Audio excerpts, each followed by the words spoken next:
नमस्कार। आज बात कर रहे हैं हम मतीरे की राड के बारे में। राड राड मतलब लड़ाई। आपने जब राजस्थान का इतिहास पढ़ा होगा, भारत का इतिहास पढ़ा होगा, तो बहुत सारी लड़ाइयों के बारे में आपने सुना होगा। पर आज हम लोग एक ऐसी अजीबोगरीब लड़ाई के बारे में पढ़ रहे हैं जिसमें एक फल फल कौन सा? मतीरा, मतलब तरबूज। उस तरबूज या मतीरे के लिए एक लड़ाई हुई। तो ये बड़ी ही दिलचस्प कहानी है। आइए समझते हैं कि क्या मजबूरियां पड़ी जिसके कारण एक फल के लिए लड़ाई हुई, जिसको इतिहास में दर्ज किया गया बाकायदा। साथियों, जब मतीरे की राड को हम पढ़ें तो दो आपको चीजें ध्यान में रखनी है। दो गांव के नाम याद रखने हैं आपको, बड़े ही इंपॉर्टेंट गांव के नाम है। एक गांव का जो नाम है वो गांव है सीलवा गांव, और एक गांव का जो नाम है वो है जाखणिया गांव। मतलब दो गांव थे, एक गांव आपका सीलवा पड़ता है और एक गांव इधर आपका पड़ता है जाखणिया गांव। ये जो दोनों गांव थे इनकी भी एक बड़ी विशेषता थी। ये जो सीलवा गांव था ये तो बीकानेर रियासत में पड़ता था, और ये जो जाखणिया गांव था ये नागौर रियासत में पड़ता था। इतना ही नहीं मित्रों, ध्यान दीजिए, देखो आपको एक बॉर्डर दिखाई दे रही है। इस बॉर्डर के इधर की साइड तो पड़ती है नागौर रियासत और इधर पड़ती है आपकी बीकानेर रियासत।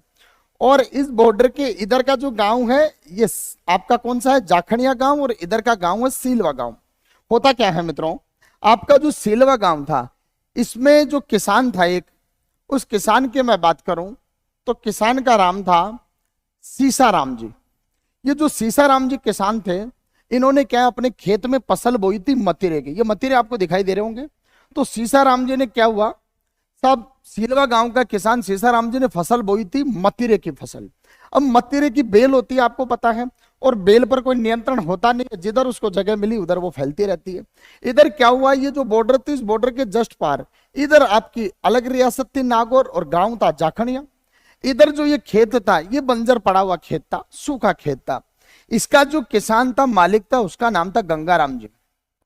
अब इधर साहब होता क्या है, जो सीसाराम जी के खेत की मतीरे की जो बेल है वो आगे बढ़ते बढ़ते बढ़ते बढ़ते करती क्या है, क्योंकि प्रकृति को थोड़े पता है कि सीमाएं बनी हुई है।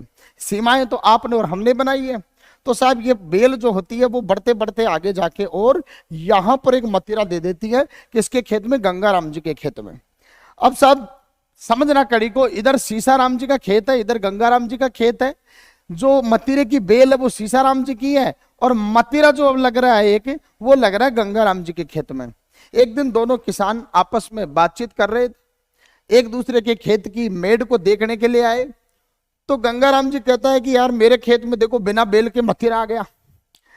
इधर से सीसाराम जी कहते हैं कि मतीरा तो भैया इधर कर दे, ये मतीरा जो है वो हमारे खेत का मतीरा है। दोनों के बीच में ये आपस में हाई हेलो वाली जो वार्तालाप थी धीरे धीरे हॉट टॉकिंग में बदल गई। इधर से जो है वो वार्तालाप करने लगे गंगाराम जी की, भैया ये जो मतीरा है वो मेरे खेत में आया है, बेल वर्तमान में मेरे खेत में, तो मतीरे पर अधिकार मेरा है, इस मतीरे को मैं लूंगा। इधर से कहते हैं सीसाराम जी कि साहब जो मतीरा है उसकी बेल जो है वो मेरे खेत में उग रही है, इस कारण से ये मतीरे पर मेरा अधिकार है। साथियों, ऐसे छोटी छोटी तकरार जो थी वो धीरे धीरे धीरे धीरे बड़ी वार्तालाप में बदल गई। इधर से साहब जब इसने ये अपना वक्तव्य रखा तो सीसाराम जी ने अपने गांव में से सीलवा गांव के 10-5 किसानों को बुला लिया और एक आगे, देखो साहब ये अन्याय कर रहा है गंगाराम जी। इधर से गंगाराम जी ने देखा कि यार इधर से 10 लोग मुझे मारने के लिए आ गए, पीटने के लिए आ गए। इधर गंगाराम जी ने क्या किया, अपने गांव में से 10-5 लोगों को इन्होंने बुला लिया। 10-5 इधर से हो गए, 10-5 इधर से हो गए, आपस में बातचीत होने लगी। धीरे धीरे धीरे ये जो मुद्दा था, अब मुद्दा काय के लिए है? इस मतीरे के लिए, एक मतीरे के लिए। मतीरा मतलब तरबूज, राजस्थानी में मतीरा और हिंदी में तरबूज। अब साहब इधर से 10-20 लोग, इधर से 10-20 लोग, धीरे धीरे धीरे धीरे मुद्दा बढ़ गया बहुत तेज और ज्यादा। ध्यान रखना यहां पर गांव के साथ साथ में आपको एक चीज और ध्यान रखनी है, ये रियासत नागौर है और ये रियासत बीकानेर है। साथियों, अगर मैं बात करूं आपकी इन दोनों रियासतों की, तो इन दोनों रियासतों के जो उस समय तत्कालीन राजा थे, आपका जो नागौर रियासत है, ये दोनों ही रियासतें मुगलों के अधीन थी। मतलब मुगलों ने यहां पर अपना आधिपत्य स्थापित कर रखा था। तो साथियों, मुगलों के जो प्रतिनिधि के रूप में यहां पर शासक थे वो थे राव अमर सिंह।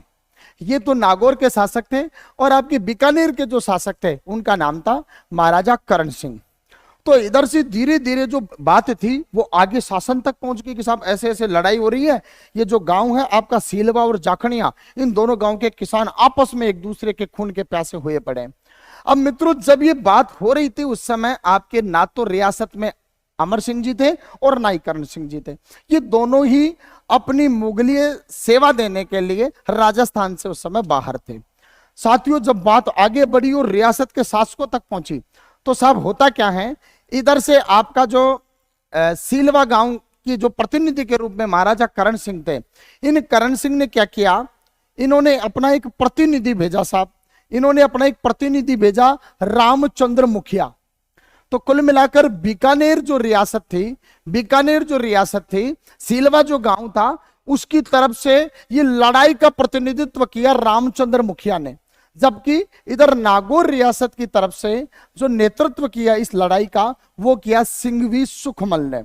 साथियों, दो किसान सीसारामा और गंगाराम की लड़ाई धीरे धीरे रियासत के राजाओं तक पहुंची। तो इधर से प्रतिनिधि के रूप में सिंघवी सुखमल और इधर से रामचंद्र मुखिया, ये दोनों अपनी सेनाएं लेकर और उस स्थान पर क्या होते हैं, पहुंच जाते हैं। साथियों, अगर मैं बात करूं तो 1644 ईस्वी में इन दोनों सेनाओं, इन दोनों रियासती सेनाओं के मध्य भयंकर युद्ध होता है, लड़ाई होती है। साथियों, एक मतीरे की तकरार जो थी वो दो रियासतों के प्रतिनिधित्व की लड़ाई तक आ पहुंची। साथियों, ये लड़ाई हुई जिसमें हजारों लोगों ने अपने खून इस रणभूमि में बहाया। साथियों, इस लड़ाई की अगर बात करूं मैं तो आखिर में अगर परिणाम तक पहुंचूं तो इस परिणाम में यह होता है कि इस रियासत मतलब बीकानेर रियासत जो है वो इसमें क्या होती है, विजयी होती है, और नागौर रियासत को क्या मिलती है, पराजय मिलती है। वास्तविकता थी भी यही, क्योंकि जो मतीरे पर अधिकार था वो किसका था भाई, आपके सीलवा गांव का था, जाखनिया का नहीं था। और ऐसा ही होता है कि सिंघवी सुखमल को पराजय मिलती है और जीत कौन जाता है, रामचंद्र मुखिया। कुल मिलाकर ये मतीरे की जो राड थी 1644 ईस्वी में, ये जो राड थी इसमें आखिर विजय किसको मिलती है, आपके रामचंद्र मुखिया मतलब सीलवा गांव को क्या मिलती है, इसमें विजय मिलती है। साथियों, अगर मैं बात करूं तो इसमें से एक एग्जाम में प्रश्न भी पूछ लिया जाता है काफी बार कि ये जो हमने मतीरे की राड पढ़ी है, ये मतीरे की जो लड़ाई पड़ी है, इस लड़ाई का जिक्र इतिहास में कहां दे रखा है, क्योंकि कर्नल जेम्स टोड ने अपने annals and antiquities of Rajasthan में इसका जिक्र नहीं किया है।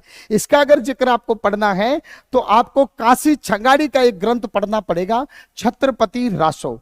छत्रपति रासो जो ग्रंथ है साथियों, इस छत्रपति रासो ग्रंथ में मतीरे की राड का बहुत जबरदस्त तरीके से रोमांचक क्या किया हुआ है, वर्णन किया हुआ है। दो तीन बातें आप याद रखेंगे, मतीरे की राड कब हुई थी, 1644 ईस्वी में। दूसरी बात याद रखेंगे, ये जो लड़ाई थी वो बीकानेर और नागौर रियासत की प्रतिनिधित्व की लड़ाई बन गई थी।